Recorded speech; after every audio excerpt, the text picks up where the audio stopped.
Well, welcome back to all who've been kind of connecting with us and spending some time in these devotional thoughts throughout the week, some Monday, Wednesday, and Fridays. Glad you're back. Let me remind you and encourage you. Get a copy of God's Word there and have it close by as we spend some time. That's where we go and just dig right into that. And so get that handy. Maybe find you a comfortable seat like I've done, and not too comfortable. I don't want anybody snoring out there. But get comfortable, and we're going to spend some time this week, another week, as we move through the pandemic. And this week we're going to spend some time in the New Testament book of James. So just kind of I don't think I have to remind you, it's been 5+ weeks since Governor Pritzker of Illinois declared his stay-at-home mandate for us here in the state. 2 days ago, he let us know that he had extended that decree, that mandate, until the end of May, with some revisions for certain businesses and recreational activities. As soon as this kind of response began to happen weeks ago across our nation, a two-word question became very popular. How long? How long? How long will it take for us to be safe? How long until we're able to find and create a treatment for the coronavirus? How long can businesses endure being shut down as they have been? How long until we get back to normal? You have probably asked those questions. I know I have asked those questions. Those questions have been a part of my prayer life, and I'm sure you as well. And so it's on our mind. But those questions lead me to one of my least favorite activities, waiting. Many of you know that. You've been around me enough. We've had conversations. You know, I am not a pleasant person when it comes to having to wait. And yet I'm reminded, even with that thought, that the Bible, in the New International Version, it speaks of waiting 129 times. So apparently I'm not the only person who doesn't like to wait. God found it necessary to give us that instruction repeatedly in His Word. Now, I think we all understand that there are different scenarios of waiting. You know, waiting at a red light or in a checkout line somewhere is definitely not the same as waiting in a hospital emergency room or waiting for a surgical procedure to be finished. These particular days of waiting that we're experiencing have a different impact upon us because they are accompanied by a threat of sickness and even death. And it's not just my life that I put at risk by not waiting, but those around me as well. I previously stated for us in our church family that the hard times in life can either make us better or bitter. And the outcome, whichever one that's going to be, is strongly dependent on how we respond to the circumstances that require us to wait. So for my devotional this week, we're going to consider the topic lessons learned while we wait. The text is, as I've said, James chapter 1, verses 2 through 12, and those verses, that text, give us insight and instruction on the trials that we face in life. And so I want to take a moment and to read that text for us. Beginning in verse 2, James wrote these words. Consider it pure joy, my brothers and sisters, whenever you face trials of many kinds, because you know that the testing of your faith produces perseverance. Let perseverance finish its work so that you may be mature and complete, not lacking anything. If any of you lacks wisdom, you should ask God, who gives generously to all without finding fault, and it will be given to you. But when you ask, you must believe and not doubt. Because the one who doubts is like a wave of the sea, blown and tossed by the wind. That person should not expect to receive anything from the Lord. Such a person is double-minded and unstable in all they do. Believers in humble circumstances ought to take pride in their high position, but the rich should take pride in their humiliation, since they will pass away like a wild flower. For the sun rises with scorching heat and withers the plant. Its blossom falls and its beauty is destroyed.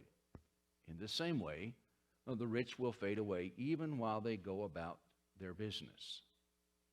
Blessed is the one who perseveres under trial, because having stood the test, that person will receive the crown of life that the Lord has promised to those who love him.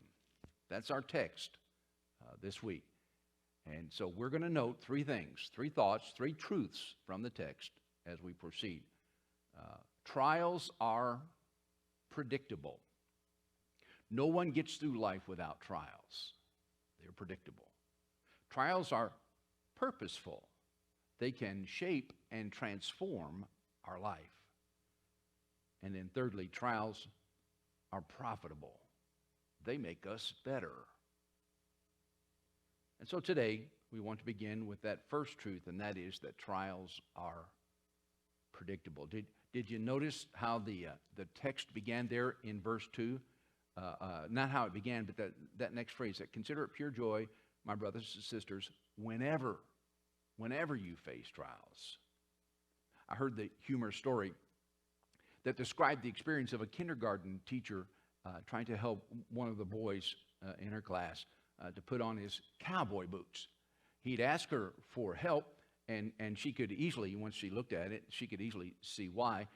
Because even with her pulling on the boots and with him pushing his foot in, the boots just didn't want to go on.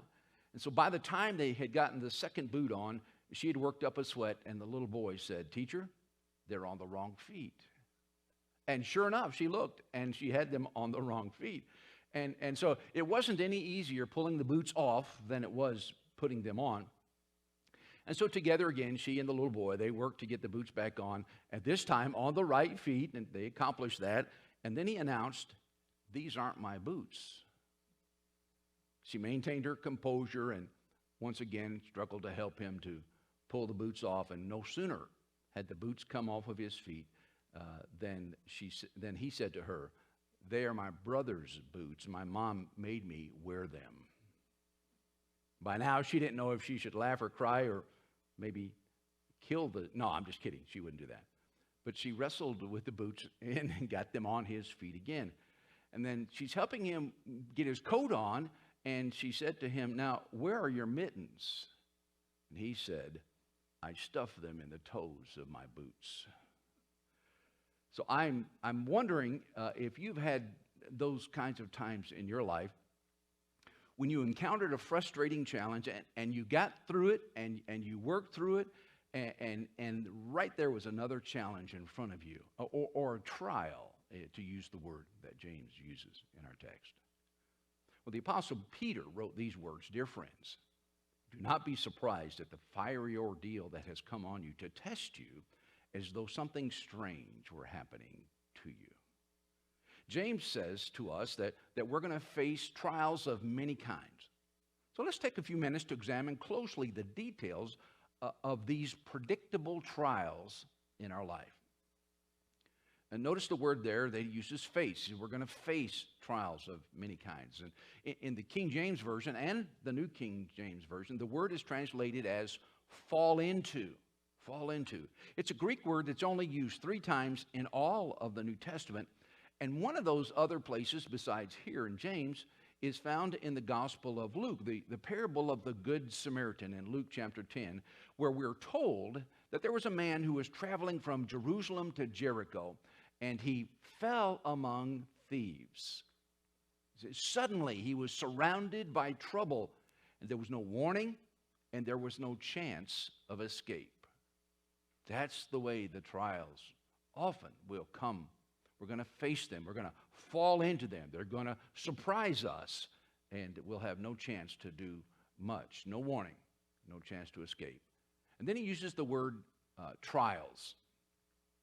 Now, this is a word that speaks of experiences in our life that prove our intentions. Improve our intentions. Now, I'm going to talk more about that next week, or the next time we have the devotional on Wednesday. But for now, we can note and need to take note that James tells us that these trials help to mature us in our faith. We never outgrow the predictability of our trials in life. In fact, when we study the lives of many of the men and women in the Bible, we see that some of their greatest trials came way down the road of their spiritual journey, not at the beginning of their walk with God. You got Moses. Remember Moses? After seeing God provide wonderfully, miraculously for the children of Israel in many ways, he grows impatient with the people, the complaining, and he responds in a way that prevents him from going into the promised land. And then there's David, King David, a man after God's own heart.